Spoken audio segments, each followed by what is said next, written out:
Ce projet, comme on l'a dit durant les interventions, est né de la crise 2002. Donc, au sortir de la crise 2002, le gouvernement ivoirien a jugé opportun d'initier un programme de sortie de crise. Dans le cadre de ce programme de sortie de crise, la Banque africaine de développement a accepté d'appuyer donc le gouvernement ivoirien à travers le projet d'appui institutionnel multisectoriel à la sortie de crise PAIMSC à travers un don de 15 milliards de francs CFA. Ce projet donc est multisectoriel, comme son nom l'indique, et intervient dans les domaines de la santé, de l'éducation, du développement rural et de l'appui aux groupes vulnérables. Dans le domaine de la santé, nous avons eu à réhabiliter et équiper un certain nombre de centres de santé, dont le CHR de Séguéla. Quand je dis réhabiliter, n'oubliez pas les équipements. Au niveau de l'éducation, nous avons réhabilité et équipé 110 écoles en zone centre, nord et ouest. Au niveau du développement rural, objet des journées bilan aujourd'hui, nous avons réhabilité 34 bâtiments des services du développement rural. Nous avons effectué la formation des agents de l'État, notamment ceux du ministère des Eaux et Forêts.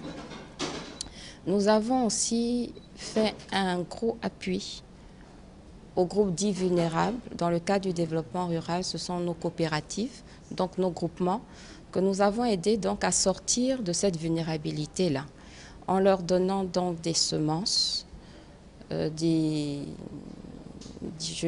outils agricoles, et surtout en accompagnant donc ces équipements de formation en termes de planting, pour que, au lendemain, donc, au sortir de cette vulnérabilité, nos groupements puissent se prendre en charge.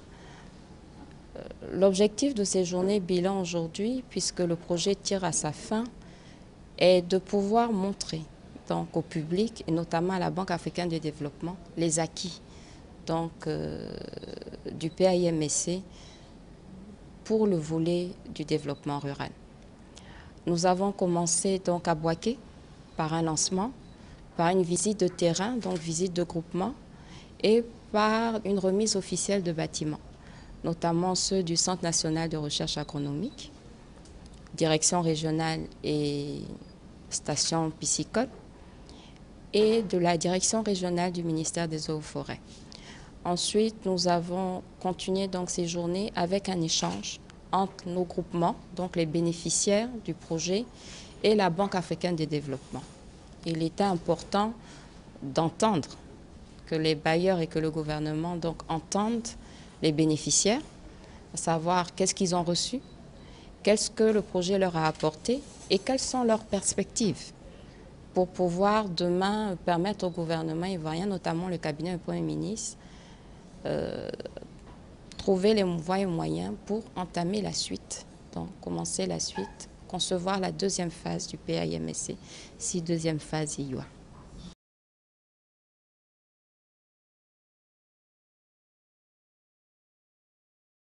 Nous avons fait la conceptualisation de l'appui aux personnes vulnérables et accompagner ces personnes vulnérables à améliorer leur manière de vivre et de pratiquer leur art qui est l'agriculture en général. Nous avons eu plusieurs approches avec eux, participatives, basées sur le résultat, et nous avons travaillé sur les éléments de chaîne de valeur. Ça veut dire que nous prenons depuis la recherche, les produits qu'on sort de la recherche, on met à la disposition avec l'encadrement de la NADER, on arrive à développer avec les paysans un système de productivité assez intéressant. Dès qu'on arrivait à ce stade, il était question maintenant de voir comment nous commercialisons tout ça. Et la commercialisation nous a permis de développer des outils de commercialisation par la formation, par des contacts, des échanges entre les groupements, et arriver aujourd'hui à un point où, lorsque nous mettons la modernité et les NTIC en place, il était bien qu'on a finissent sur un programme comme ce qu'on a présenté ce matin, que nous avons baptisé e-Agri. Il s'agit seulement de la mise en forme informative d'une architecture de travail que nous pratiquons déjà depuis plus de 3 ans sur le terrain.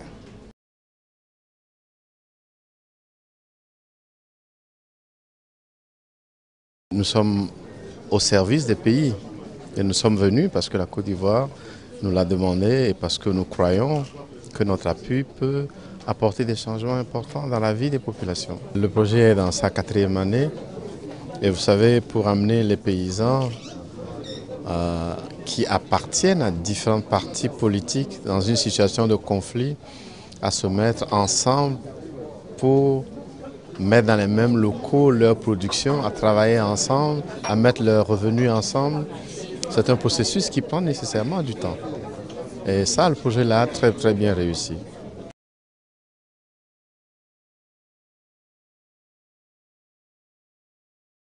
Ce projet, comme j'ai dit tout à l'heure dans mon intervention, on l'a toujours présenté. On a trouvé que c'était un projet novateur. Mais à ce projet, il faudrait que ça soit une pérennisation et puis une vulgarisation sur le territoire national. Parce qu'en fait, le centre de groupement des produits ferait que l'accessibilité des productions sera plus facile. Quand on fait la production, c'est disparate sur le territoire. Les gens sont obligés d'aller des bords champs pour chercher la marchandise. Or, si c'est bien regroupé à un seul endroit, ce serait plus facile de faire évacuer sur nos marchés. Et puis en plus de ça, ça serait plus facile d'avoir un prix homogène que d'avoir des prix disparates.